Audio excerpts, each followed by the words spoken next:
Assalamualaikum warahmatullahi wabarakatuh. Hari ini kita akan masuki materi terakhir sebelum UTS, yaitu tentang motivasi dalam pendidikan gizi. Jadi minggu kemarin kita sudah membahas betapa pentingnya dalam mengubah perilaku dan pentingnya teori di dalam suatu pendidikan gizi. Ya, jadi modelnya itu pengetahuan dulu, yaitu memberikan informasi, kemudian bagaimana kita bisa mengubah sikap, kemudian mengubah perilaku seseorang. Ini ya, jadi peran pendidikan gizi adalah untuk memberikan target dengan informasi baru tentang gizi atau kesehatan. Nah, sehingga merubah informasi tersebut akan merubah sikap, yang nantinya akan terjadi peningkatan perilaku makan atau praktek gizi. Bentuknya seperti ini ya, jadi ada pengetahuan, kemudian perubahan perilaku, kemudian ada moderatori, artinya ada media yang kita berikan. Nah, di sini ada teori psikologi sosial tentang perilaku kesehatan dan perubahan perilaku.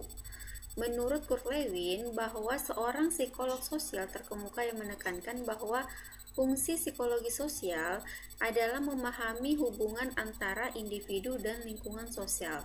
Jadi, kita sebagai individu secara personal memiliki hubungan dengan lingkungan sosial kita ya. Nah, pendekatan fenomenologis ini yang menekankan bahwa dunia adalah seperti yang dirasakan oleh preseptor individu yang paling kuat, yang nantinya akan mempengaruhi apa yang individu lakukan. Jadi pengaruh dari lingkungan tersebut akan mempengaruhi suatu individu di dalam menentukan suatu perilaku. Kemudian meningkatkan kesadaran dan motivasi.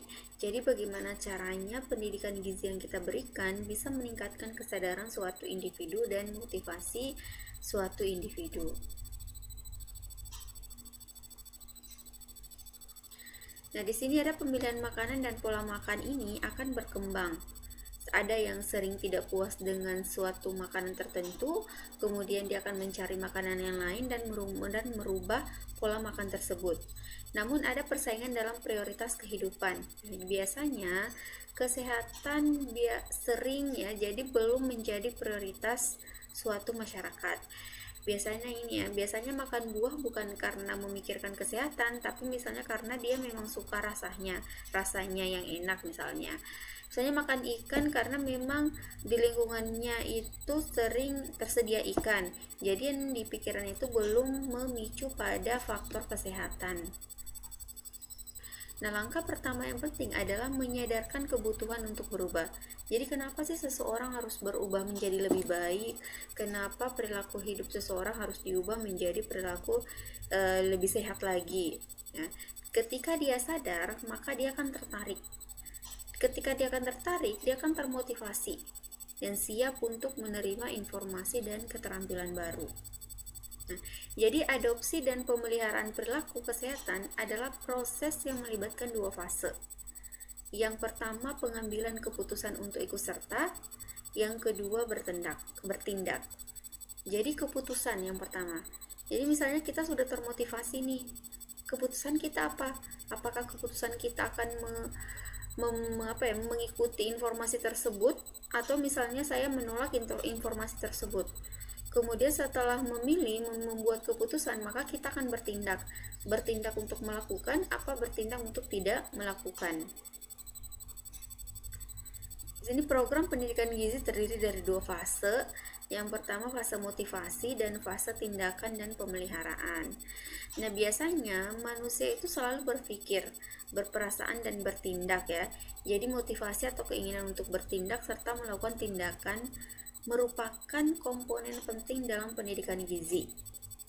Jadi ketika pendidikan gizi didasari atas dua komponen ini, maka pendidikan gizi akan lebih efektif ya, karena dia akan menyentuh dari segi motivasi seseorang, kemudian akan membuat seseorang itu sadar dan dipraktekkan dalam kehidupan sehari-hari melalui perubahan perilaku. Nah, kepercayaan nilai dan perasaan sikap dan persepsi serta sosial dan budaya itu sangat mempengaruhi perilaku kesehatan. Jadi faktor motivasi kognitif berasal dari budaya, sosial, keluarga. Kemudian ada namanya faktor-faktor pengalaman, fase kehidupan, personality, ataupun struktur keluarga, itu akan mempengaruhi perilaku individu. Pertanyaannya adalah, dapatkah berubah? Jawabannya adalah, ya kita sebagai pendidik gizi harus melakukan perubahan itu. Mulai dari sekarang, mulai dari individu kita, tingkat keluarga, kemudian lingkungan sekitar. Nah, dalam konteks budaya sangat terkait dengan berbagai pengetahuan dan makna. Ya. Jadi pengetahuan dan nilai-nilai budaya berkembang dari waktu ke waktu untuk meningkatkan mutu kehidupan. Makanan penting bagi kehidupan, merupakan bagian dari budaya. Ya. Jadi budaya itu sangat mempengaruhi bagaimana makna makanan bagi suatu kehidupan.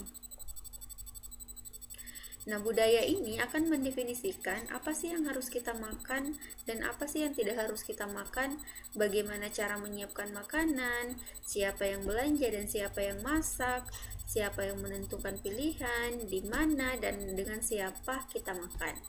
Contoh misalnya ada budaya ya yang harus mempersiapkan makanan adalah ibu rumah tangga ya. Jadi ya bapak-bapak itu harus dilayani gitu. Kemudian siapa yang menentukan pilihan? Nah, biasanya pilihan ini yang ditentukan oleh kepala keluarga. Nah, budaya sangat berkaitan erat dengan faktor intra dan interpersonal kognitif motivasi. Misalnya, tekanan sosial, misalnya nyindir ya, akan berdampak pada makanan yang tidak disukai menjadi sangat disukai. Tanpa makanan tersebut berarti belum makan, misalnya makanan pedas atau minum kopi. Nah, jenis pengaruh sosial ada dua. Ada namanya pengaruh sosial normatif, yaitu keinginan keluarga menjadi acuan. Kemudian pengaruh sosial informatif, jadi belajar dari realitas yang dikatakan dan atau dilakukan oleh orang lain. Budaya out there and in there. Kalau untuk budaya out there ini adalah bahwa di luar sana itu ditafsirkan oleh keluarga dan diturunkan kepada anak-anaknya. Ya, jadi ada budaya di dalam keluarganya yang nantinya budaya tersebut akan dibawa keluar. Ya. Jadi anak-anak kemudian menyaring tradisi budaya keluarga melalui pengalamannya tentang makanan. Kemudian untuk dikembangkan sesuai dengan interpretasinya masing-masing. Oke, untuk hari ini sekian dan terima kasih. Selamat mengerjakan tugas UTS. Ya, belajar yang baik.